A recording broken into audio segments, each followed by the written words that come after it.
নমস্কার, ঈশান বাংলার ইভিনিং শোতে আপনাদের সবাইকে স্বাগত জানাচ্ছি।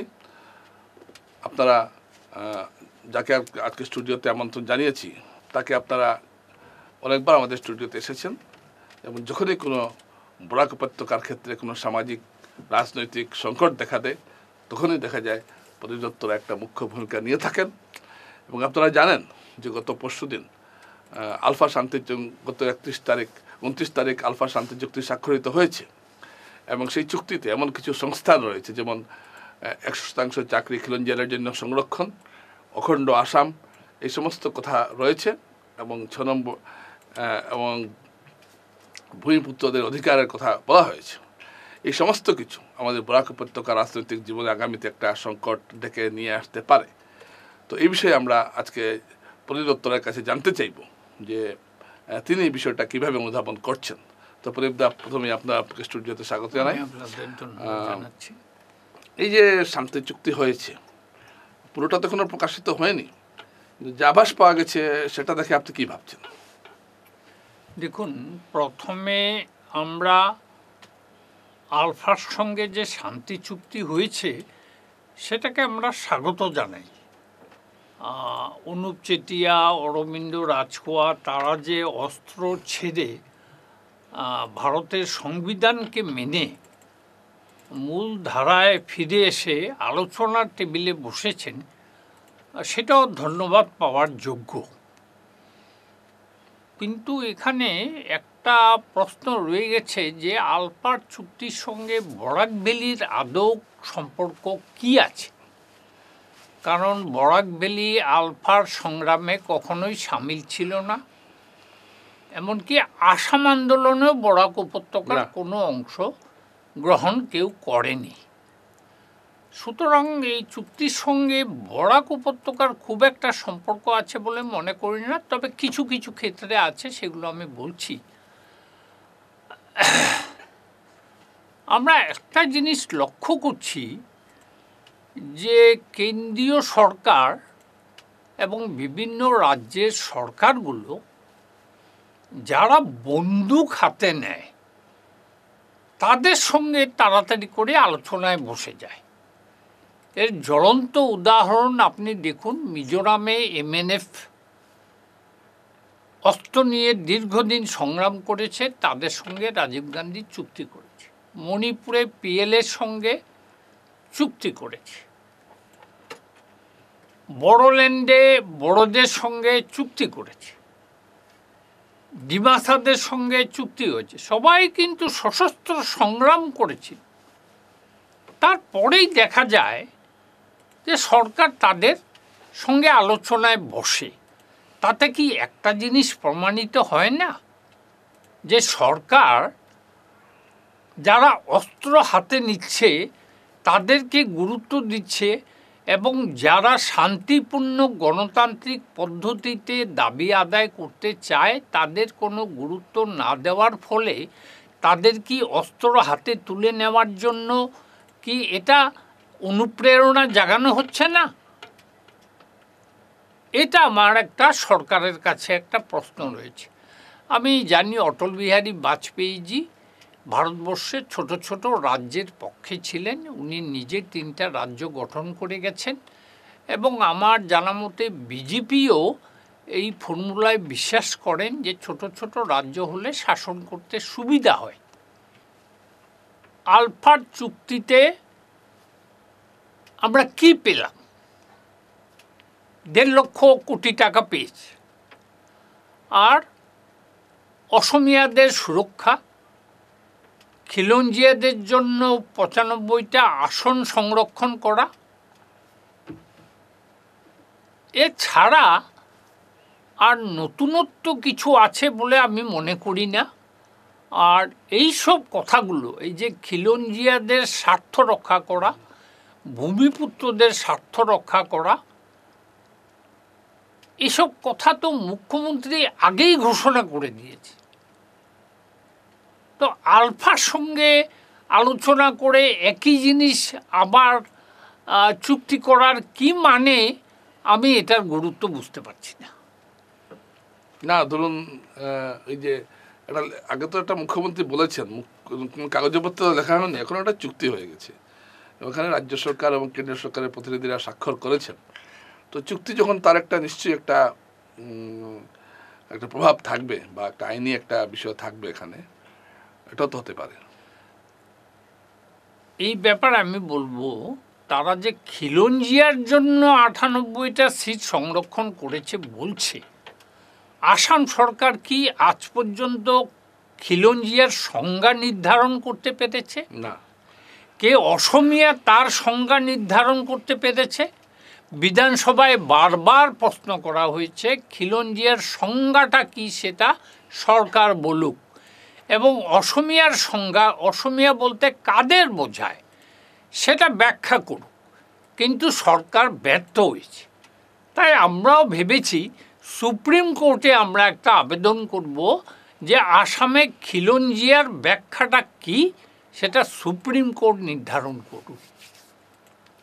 তার মানে দেখা যাচ্ছে যে আলফার সম্বন্ধে, আলফার যেগুলো প্রশ্নগুলো, যে চুক্তিটা হয়েছে সেখানে গুড়ায় কিছু গলদ রয়েছে। যেমন আপনি বলছেন খিলঞ্জিয়ার সংজ্ঞায় নির্ধারণ হলো না আর চুক্তি হয়ে গেল, এটা কী ধরনের কথা? এটা আপনি ঠিক বলেছেন, যেটা মনে হচ্ছে। আচ্ছা, এখন আমি আলফার চুক্তিতে একটা কথা আছে যে অখণ্ড আসাম। তো যদি আপনারা বরাক পৃথকীকরণ আন্দোলন করছেন, তো অখণ্ড মানে চুক্তিতে কেন্দ্রীয় সরকার প্রতিশ্রুতি দিয়েছে এবং রাজ্য সরকার যে আসামের অখণ্ডতা রক্ষা করা হবে, অর্থাৎ আসাম এখন যেভাবে আছে সেভাবেই থাকবে। তো সেক্ষেত্রে তো বড়োল্যান্ডের বড়োরা বা বরাক উপত্যকায় যে আন্দোলন চলছে, তো বা কামতাপুরে যে আন্দোলনটা চলছে, তো তারা কি আন্দোলন বন্ধ করে দেবে বা কোনোদিনই হবে না এই রাজ্যগুলো?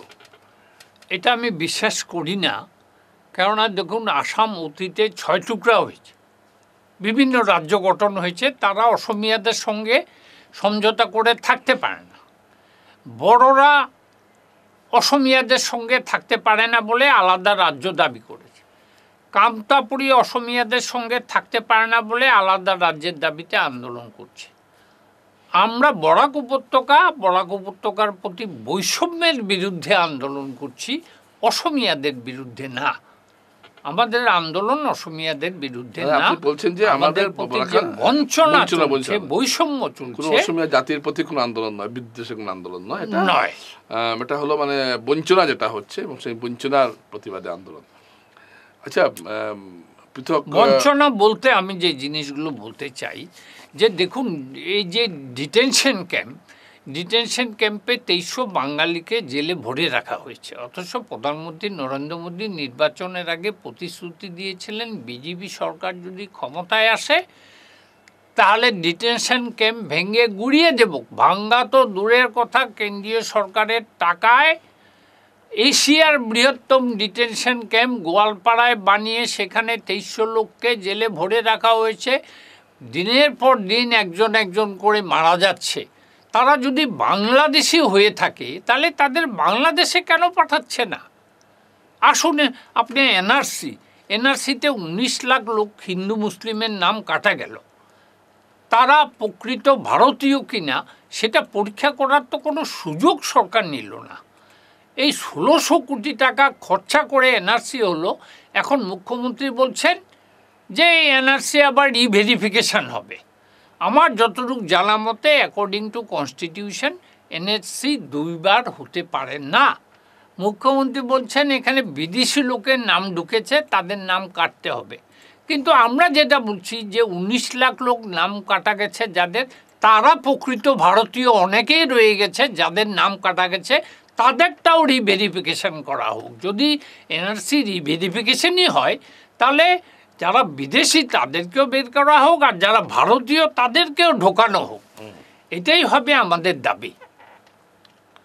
আচ্ছা, তো এখন যদি আপনি এটা বলেছেন, তবে আমাদের দর্শকদের সামনে একটু জানলে তারা এটা খুশি হতেন যে বরাক পৃথকীকরণ নিয়ে একটা চুকড়া সিঙ্কল চলিয়া যে মন্তব্য করেছে, সেটা সম্বন্ধে আপনার কি প্রতিক্রিয়া? দেখুন, এই সংগঠন যাদের আমরা চান্দা সেনা বলে অভিহিত করেছি, তাদের সম্পর্কে কোনো সমালোচনা করা আমাদের সাজে না।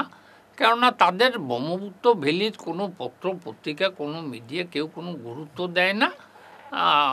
তাই আমি এই ব্যাপারে কিছু বলতে চাই না। কিন্তু আমি মূলত যে জিনিসটা বলতে চাই, এই যে 1.5 লক্ষ কোটি টাকা, তার বিনিময়ে শুধু 1.5 লক্ষ টাকার বিনিময়ে আমরা যা পেলাম, আপনি মুখ্যমন্ত্রী স্বয়ং ঘোষণা করেছেন 10,000 লোক মারা গেছে আলফার আন্দোলনে, সিআরপি মারা গেছে, অনেক মিলিটারি মারা গেছে, সরকারি সম্পত্তি ধ্বংস হয়েছে। আজকে বলুন, এই যে পরিবারগুলো যারা তাদের লোককে হারিয়েছে, তারা কি পেল এই আলফার চুক্তিতে? গুরুত্বপূর্ণ প্রশ্ন।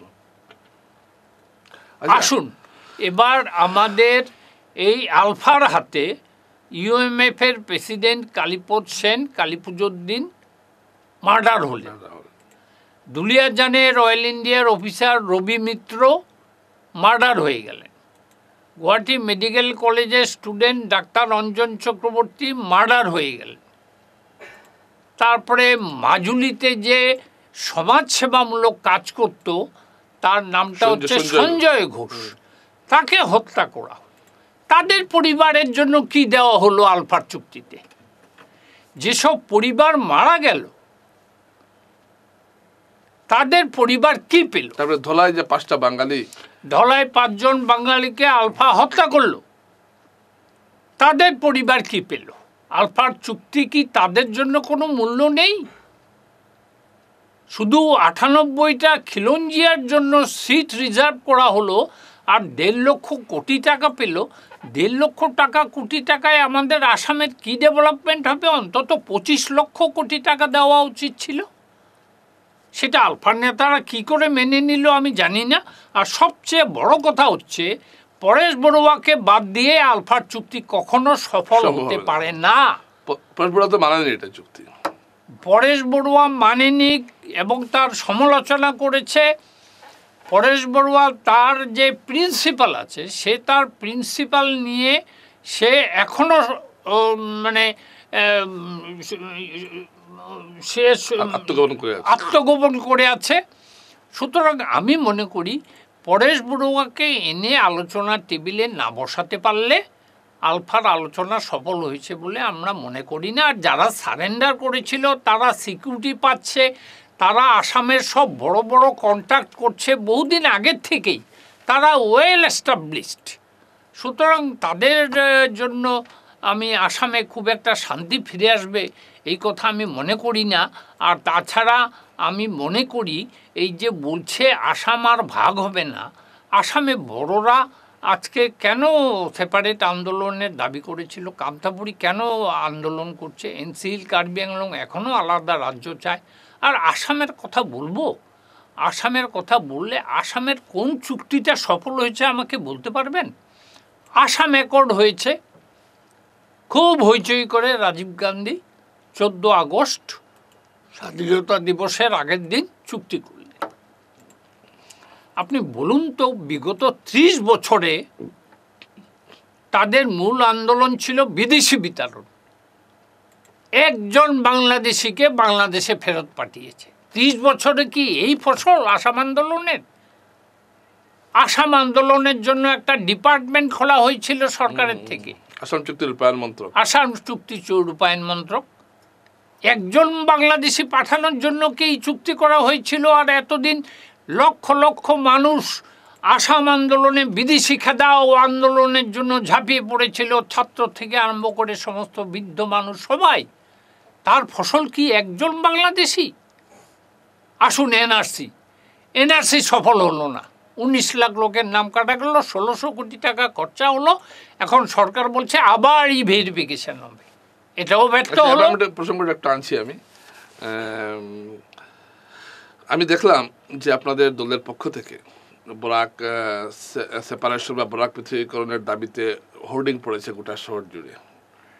তো এগুলো কি আপনারা সারা বরাক উপত্যকায় করছেন না খালি শিলচর? না, শিলচর, হাইলাকান্দি, করিমগঞ্জ, বদরপুর বিভিন্ন জায়গায় গ্রামে গঞ্জে সর্বত্র ছড়াবে। আমাদের 5 লক্ষ বই বেরোচ্ছে কেন আমরা বরাক পৃথকীকরণ চাই, সেইটা আমরা গ্রামে গঞ্জে ছড়িয়ে দেব।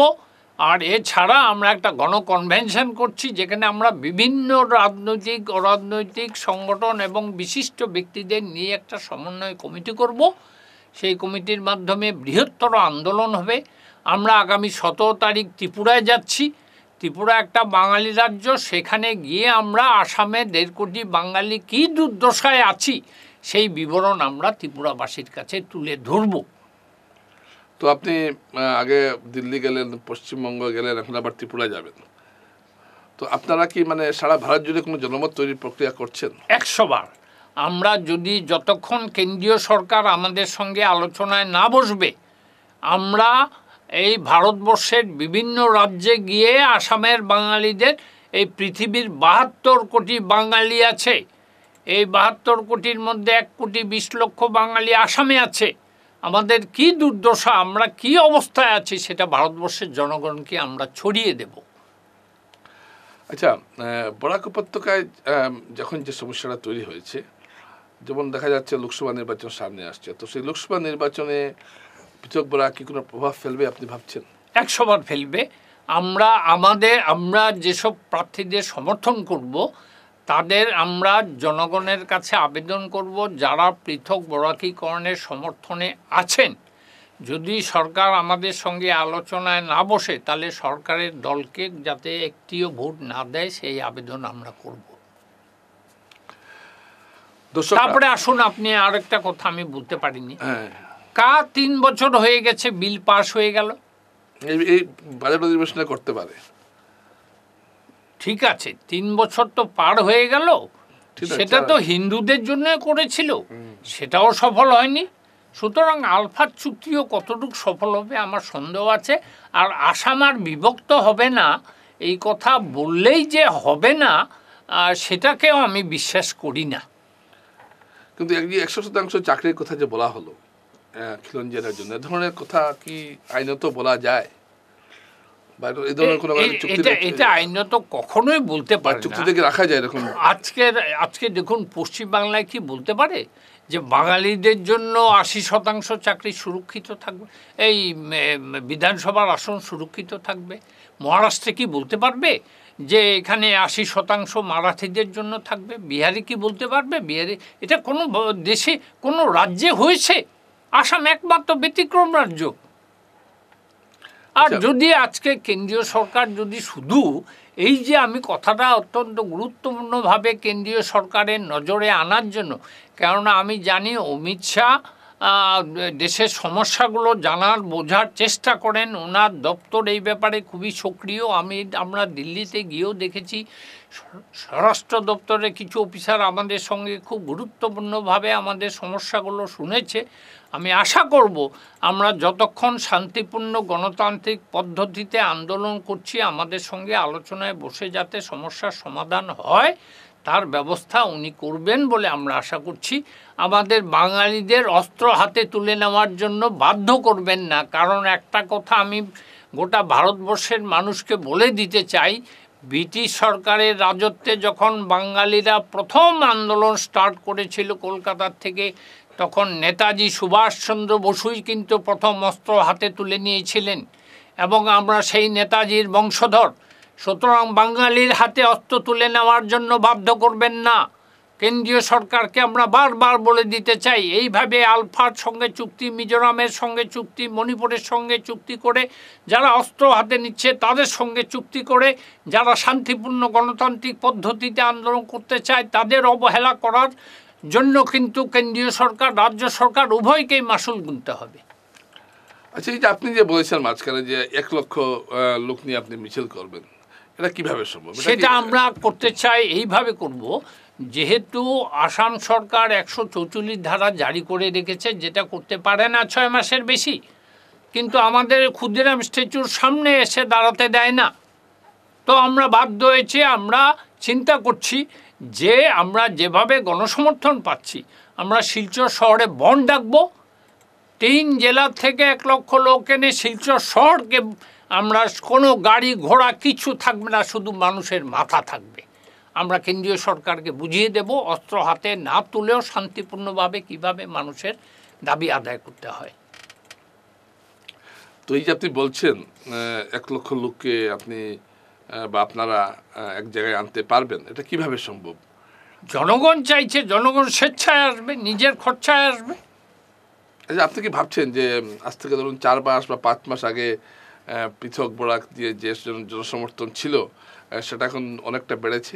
সেটা 3 গুণ বেড়েছে এবং আমাদের সঙ্গে বিজেপি, সিপিএম, কংগ্রেস, বিভিন্ন দলের লোকেরা গোপনে যারা প্রকাশ্যে আসতে পারে না তারা আমাদের সমর্থন দিচ্ছে, আমাদের সঙ্গে আলোচনায় বসছে, আমরা গ্রুপ ডিসকাশন করছি প্রতিটি পাড়ায় পাড়ায়। যেহেতু 144 দিয়ে রেখেছে সেই জন্য আমরা গ্রামেগঞ্জে গিয়ে আমাদের পুস্তিকা নিয়ে আমরা গ্রুপ মিটিং করে করে জনসমর্থনটা বাড়াচ্ছি যাতে 1 লক্ষ লোক নিয়ে আমরা সমাবেশ করতে পারি। আপনাকে দেখলাম গ্রেফতারের দাবি তুলেছে আবার, যে আপনি পৃথকীকরণের আওয়াজ দিচ্ছেন, আসাম অসমিয়া বিরোধী কাজ করছেন বলে আপনাকে গ্রেফতারের দাবি তুলেছে আসুক। এটা সম্বন্ধে আপনার কি প্রতিক্রিয়া? অসমিয়া বিরোধী আন্দোলন কোথায় হলো? আমরা তো আমাদের ন্যায্য দাবি, আমাদের এই ডিটেনশন ক্যাম্প, ডিলিমিটেশনে আমাদের 2টো সিট কেটে দেওয়া হলো, ইমপ্লিমেন্ট হলো না। আমাদের কোনো ছেলে চাকরি পাচ্ছে না। আপনি জানা বরাক উপত্যকার যত থানা 80% মানুষ ব্রহ্মপুত্র উপত্যকার, যত অফিসার আছে 80% অফিসার ব্রহ্মপুত্র উপত্যকার। এর অর্থ কি? আর বরাকের যেসব ছেলেদের ডিব্রুগড়, জোরহাটে ট্রান্সফার করে পাঠায় তাদের সেখানে জয়েন করতে দেয় না। তারপরে তারা আমাদের বলে আমাকে গ্রেপ্তারের দাবি করে করুক। আমি তো গ্রেপ্তার আগেও হয়েছি। আমরা তো অসমিয়াদের বিরুদ্ধে আমাদের কোনো বক্তব্য নেই।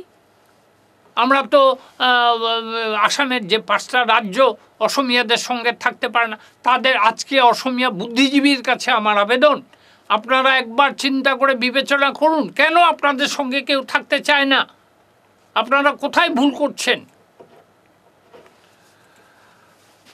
তো আচ্ছা, দর্শকরা আপনারা দেখছেন প্রদীপ দত্ত রায় তার স্বভাব সুলভ ভঙ্গিতে যে কথাগুলো বলছেন এবং পৃথক বরাক আন্দোলনটাকে দানা বাঁধানোর জন্য কী কী পরিকল্পনা নিয়েছেন আপনারা শুনলেন। তো আগামীতে আপনার কী কী পরিকল্পনা থাকছে পৃথক বরাক আন্দোলন সম্বন্ধে? আমরা এখন তো সারা ভারতবর্ষের বিভিন্ন রাজ্যে গিয়ে জনমত সৃষ্টি করব যাতে কেন্দ্রীয় সরকারের উপরে একটা চাপ সৃষ্টি হয়। আমরা গ্রুপ মিটিং করে আমরা জনগণকে সংগঠিত করব যাতে একটা সময় আমরা সরকারকে বোঝাতে পারি যে জনগণ কিভাবে বরাক সেপারেশনকে সমর্থন করছে। আজকে আমরা তো বারবার বলেছিলাম আমাদের যে 10 দফা দাবি আছে সেগুলো নিয়ে সরকার আলোচনায় বসে যদি আমাদের সঙ্গে সমাধান করে দেয় আমরা তো বরাক পৃথকীকরণ চাই না। কিন্তু সরকার তো সেই ব্যাপারে কোনো উদ্যোগ নিচ্ছে না, না মুখ্যমন্ত্রী নিচ্ছে না কেন্দ্রীয় সরকার নিচ্ছে। তার অর্থ কি? আমাদের হাতে দেওয়ার জন্য আমাদের বাধ্য করা হচ্ছে। সেটাই কি চায় কেন্দ্রীয় সরকার? আচ্ছা, একটা কথা আছে যেটা হলো যে 61 যে চেতনা সেটা এখনকার মানুষের নেই। তো আপনি কি আশাবাদী এরপরেও যে আন্দোলনটা দাঁড়া বাঁধবে, 1 লক্ষ মাথা শিলচর শহরে দেখা যাবে? এগুলো কি স্বপ্ন না বাস্তব? না, দেখুন 1961-তে মানুষের মধ্যে যে আবেগ ছিল, যে চেতনা ছিল এবং 1986-তেও আমরা সেটা পেয়েছি এবং 1983 থেকে 1993 পর্যন্ত বিশ্ববিদ্যালয় আন্দোলনের সময়েও মানুষের যে সহযোগিতা এবং যে স্বতঃস্ফূর্ততা ছিল আজকে সেটা অনেকটা কমে গেছে। তার মূল কারণ হচ্ছে যুব সমাজ এখন ঝিমিয়ে পড়েছে। তার মূল কারণ হচ্ছে ড্রাগস এবং মোবাইল। এগুলোতে যুব সমাজ এতটাই আচ্ছন্ন হয়ে পড়েছে তারা বরাকের স্বার্থ, নিজেদের স্বার্থের কথা ভাবছে না। আজকে বরাক উপত্যকার ভালো ভালো স্টুডেন্টরা সব ব্যাঙ্গালোর, দিল্লি, বোম্বে, হায়দ্রাবাদ সব জায়গায় চলে যাচ্ছে। কিছু কিছু লোক বিদেশ চলে যাচ্ছে। বরাক উপত্যকায় কোনো ভবিষ্যৎ নেই। এই ধারণা কেন হবে? প্রত্যেকটা মা বাবা ভাবছে আমার ছেলেকে পড়াশোনা করিয়ে আমি বাইরে পাঠিয়ে দিই, আসামে তার কোনো ভবিষ্যৎ নেই। কেন এটা হবে? আসাম একটা মাল্টিলিঙ্গুয়াল স্টেট। আর সবথেকে বড় কথা, বরাক উপত্যকা তো কোনোদিনই আসামের অঙ্গ ছিল না। আমরা ছিলাম বেঙ্গল প্রেসিডেন্সির আন্ডারে। আজকে বরাক ভ্যালিকে আসামে রাখার জন্য এত আগ্রহ কেন? আশু এবং অন্যান্য সংগঠন বরাক পৃথকীকরণ হতে দেব না। তার কারণটা কি? বরাক হচ্ছে একটা খনি। এখানে 3000 কোটি টাকা আমাদের রেভিনিউ যায়। আমাদের 125 ওখানে কেউ কেউ বলছেন ব্রহ্মপুত্র উপত্যকা বা গুয়াহাটির যে তেওঁলোকে খাবো কি? সেটার উত্তর আমরা আগেও দিয়েছি, আবারও বলছি। আমাদের 3000 কোটি টাকা বাৎসরিক রেভিনিউ যায় এবং আসামের ল্যান্ড রেভিনিউর হাইয়েস্ট রেভিনিউ যায় কাছাড় থেকে। এবং আমাদের 125টা টি গার্ডেন আছে। কেন্দ্রীয় পেট্রোলিয়াম মিনিস্টার এসে বলে গেছে বরাক উপত্যকা গ্যাস এবং তেলের ওপর ভাসছে, এত গ্যাস যে আমাদের নেপাল বাংলাদেশে এক্সপোর্ট করতে হবে, সেখানে ইন্ডাস্ট্রি হবে, আমাদের ছেলেমেয়েরা চাকরি পাবে। তারপরে আমাদের কি, আমরা আজকে এই যে কথা যারা বলছে যে তারা খাবে কি, ত্রিপুরা যখন আলাদা রাজ্য হয় 20 লক্ষ পপুলেশন ছিল, আমাদের পপুলেশন 45 লক্ষ। মিজোরাম যখন সেপারেট হয় 6 লক্ষ পপুলেশন ছিল, আর পাহাড় ছিল, তাদের source of income zero. Meghalaya আমি জানি কয়লা আছে, অরুণাচলে কয়লা আছে, সরি মেঘালয়ে ট্যুরিজমও আছে, তাদের ইনকামের সোর্স আছে। আমাদের বরাক ভিলেজ, আমরা একটা নয়, আমরা 2টো রাজ্য চালাতে পারবো। আর দক্ষিণ এশিয়ার যে গেটওয়ে মুখ্যমন্ত্রী বলছেন গুয়াহাটি সব থেকে ভালো হবে, আমি মনে করি শিলচর ভালো হবে। তার কারণ শিলচর হচ্ছে gateway of Manipur, Mizoram, Tripura and Bangladesh. আজকে গুয়াহাটির থেকে আসতে 12 ঘন্টা লাগে, আজকে শিলচর থেকে মণিপুর যেতে 1 ঘন্টা লাগে, মিজোরাম যেতে 1 ঘন্টা লাগে, বাংলাদেশ যেতে আধা ঘন্টা লাগে। তো এটা দক্ষিণ এশিয়ার বৃহত্তম গেটওয়ে হবে না গুয়াহাটি হলে ভালো হবে, সেটা বিবেচনা করুক কেন্দ্রীয় সরকার, তারা জিওগ্রাফি দেখুক। এখন বাংলাদেশের সঙ্গে যে নদী চুক্তি হচ্ছে বা রেল যোগাযোগ হচ্ছে, এটা তো বরাক উপত্যকা উপকৃত হবে। 100 বার আমরা 8 ঘন্টায় আমরা কলকাতায় চলে যাব, যখন বর্তমানে যেতে আমাদের 30 ঘন্টা লাগে, সেখানে আমরা কলকাতায় পৌঁছে যাব 8 ঘন্টায়। আমাদের বাংলাদেশ দিয়ে নদীপথে খাওয়া আসবে, আমাদের জিনিসপত্রের দাম কমবে। আচ্ছা, জনপ্রতিনিধি যারা আছেন তারা কেন পৃথক বরাকে সমর্থনও করছেন না বা বিরোধিতা করছেন না? কারণটা কি? বিরোধিতা করছেন না তার অর্থ নীরব সমর্থন আছে। একমাত্র নিজামুদ্দিন, আপনার সুজামুদ্দিন খালি বিরোধিতা করেছে। ঠিক আছে, প্রতিদিন সুজামুদ্দিনের কথা বলে লাভ নেই। সুজামুদ্দিনের রক্তের মধ্যে রয়েছে বরাকের বিরোধিতা, সে বরাবর বরাকের বিরোধী। এবং 1961 সনে ভাষা আন্দোলনের সময় যে গোটা বরাকবাসী যখন একত্রিত ছিল, তখন এই নিজামুদ্দিনের বাবাই হাইলাকান্দির থেকে মিছিল বের করেছিল অঙ্গভাষা, অসমিয়া ভাষা। সুতরাং সরকারের দালাল ব্রিটিশ আমলেও ছিল কিছু ভারতবাসী, আসামের সরকারের সঙ্গেও কিছু কিছু লোক, আমাদের বাঙালি হিন্দু মুসলিমের মধ্যে কিছু চর আছে, স্পাই আছে, যারা আসাম সরকারের সঙ্গে অসমিয়ার সাহিত্য সভা, অসমিয়া ভাষা, অসমিয়া গামছা এসব গ্রহণ করে। এগুলোতে আমাদের কিছু আসে যায় না। এই 5% লোকের জন্য আমাদের 95% লোক একসঙ্গে থাকলে যথেষ্ট। তো দর্শকরা, আপনারা প্রদীপ দত্তের মুখে শুনছেন যে কিভাবে আন্দোলনটাকে, জনপ্রতিনিধিরা কেন আপনারা এটা তারা বিরোধিতা করছেন না, তারা নীরব সমর্থন রয়েছে। কারণ তাদের ভোটাররা চায় সেপারেশন, এবং তারা যদি সেপারেশনের বিরুদ্ধে কথা বলে তাদের ভোট নষ্ট হয়ে যাবে, সেই ভয়ে তারা মুখ খুলছে না।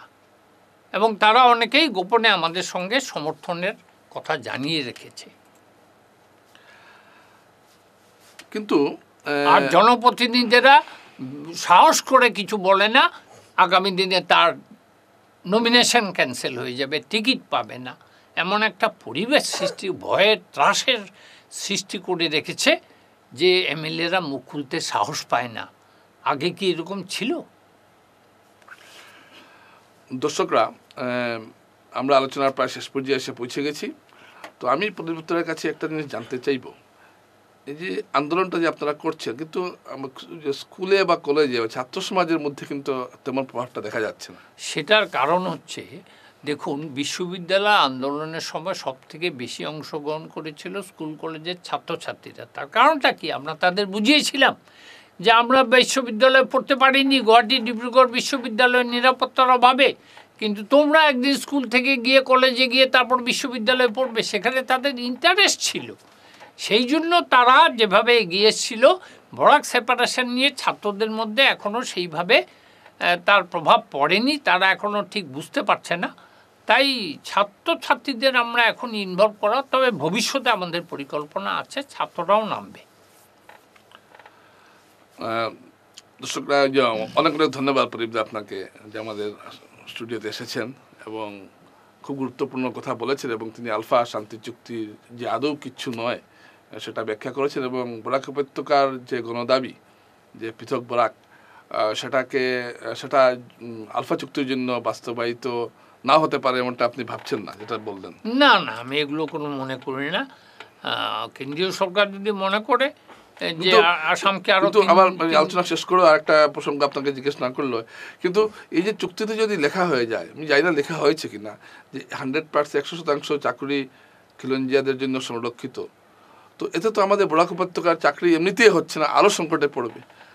না, এটা কতটুকু ইমপ্লিমেন্ট হবে আমার সন্দেহ আছে, কারণ আসাম চুক্তিতেও কিন্তু ছিল সমস্ত বাংলাদেশিদের বিদায় করা হবে। 30 বছরে একজন বাংলাদেশিকে বিদায় করেছে। তো চুক্তিতে লিখলেই কি আর বাস্তবে পরিণত হয়? সুতরাং এখানে 80% আর 90% খিলঞ্জিয়াদের জন্য সুরক্ষিত চুক্তিতে লিখলেই কি তা ইয়ে হবে? আমরা সুপ্রিম কোর্টে যাব, খিলঞ্জিয়ার সংজ্ঞা আগে নির্ধারণ হোক, অসমীয়া কে তার সংজ্ঞা নির্ধারণ। মুখ্যমন্ত্রী বলছেন 200 বছর আগে যারা আসছে, যারা জমি কিনেছে তারা, না মুখ্যমন্ত্রী না আমরা 200 বছর আগে এসছি। অনেক অনেক ধন্যবাদ আপনাকে প্রদীপ দা, আমাদের সময় দেওয়ার জন্য। নমস্কার। নমস্কার।